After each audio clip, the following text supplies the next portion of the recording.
حضرت علی کرم اللہ وجہ الکریم کو کون نہیں جانتا۔ آج ہم ان کے بارے میں بات کریں گے کہ مولا علی نے خیبر کے مقام پر اپنی بہادری کا مظاہرہ کس طرح کیا۔ حضرت علی کی شجاعت کا شہرہ سارے عرب میں پھیلا ہوا تھا۔ آپ نے سوائے غزوہ تبوک کے ہر غزوہ میں حضرت محمد کے ساتھ نہ صرف شرکت کی بلکہ اپنی شاہ سواری، قوت بازو اور شمشیر زنی کا لوہا منوایا۔ ہجرت مدینہ کے وقت سرکار اقدس حضرت محمد مصطفیٰ نے مکہ والوں کی امانتیں آپ کے سپرد کی اور اپنے بستر پر سونے کا کہا۔ سو گئے بستر پر، بالکل بے خوف و خطر سو گئے۔ جب مشرکین مکہ حضرت جناب محمد مصطفیٰ کو نعوذ باللہ قتل کرنے کے در پہ تھے تو غزوہ احد میں جب کفار نے شکست کھا کر مسلمانوں کی غلطی سے فائدہ اٹھاتے ہوئے دوبارہ واپس حملہ کیا تو مسلمانوں کو بہت سا جانی و مالی نقصان اٹھانا پڑا۔ ایسے موقع پر کفار کے کئی گروہ وجہ تخلیق کائنات حضرت محمد مصطفیٰ صلی اللہ علیہ وسلم کو نعوذ باللہ من ذالک قتل کرنا چاہتے تھے، تو حضرت علی نے ان کے کئی گروہوں سے بڑی دلیری اور بہادری سے مقابلہ کیا۔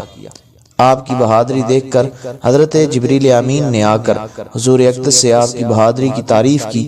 آپ نے فرمایا بے شک علی مجھ سے ہیں اور میں علی سے ہوں۔ فتح خیبر میں آپ کی بہادری اور قوت کا کوئی اندازہ نہیں۔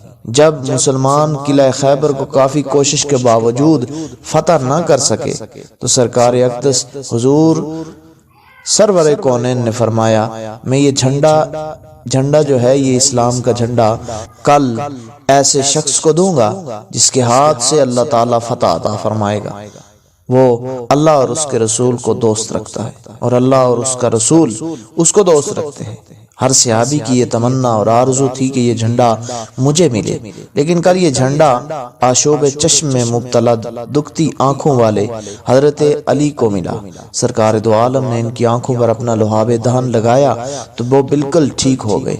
آپ نے مرحب جیسے نامی گرامی گھمنڈ والے پہلوان اور جنگجو کا غرور ایک ہی وار میں خاک میں ملا دیا۔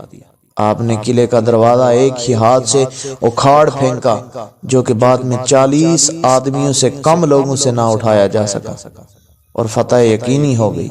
غزوہ تبوک میں سرکار دو عالم نے آپ کو اپنا نائب بنا کر مدینہ منورہ چھوڑا اور فرمایا کہ کیا تم اس بات پر راضی نہیں ہو کہ میں تمہیں اس طرح چھوڑ جاؤں کہ جس طرح حضرت موسیٰ حضرت ہارون کو چھوڑ کر گئے تھے؟ البتہ فرق صرف اتنا ہے کہ میرے بعد کوئی نبی نہیں ہوگا اور حضرت موسیٰ علیہ السلام کے پاس کافی نبی آئے۔ اللہ تعالیٰ مجھے اور آپ سب کو دین کی تمام تر باتوں پر عمل کرنے کی توفیق عطا فرمائے۔ ملتے ہیں کسی اور ویڈیو میں، ہمیں دیجیے اجازت، تب تک کے لیے اللہ حافظ۔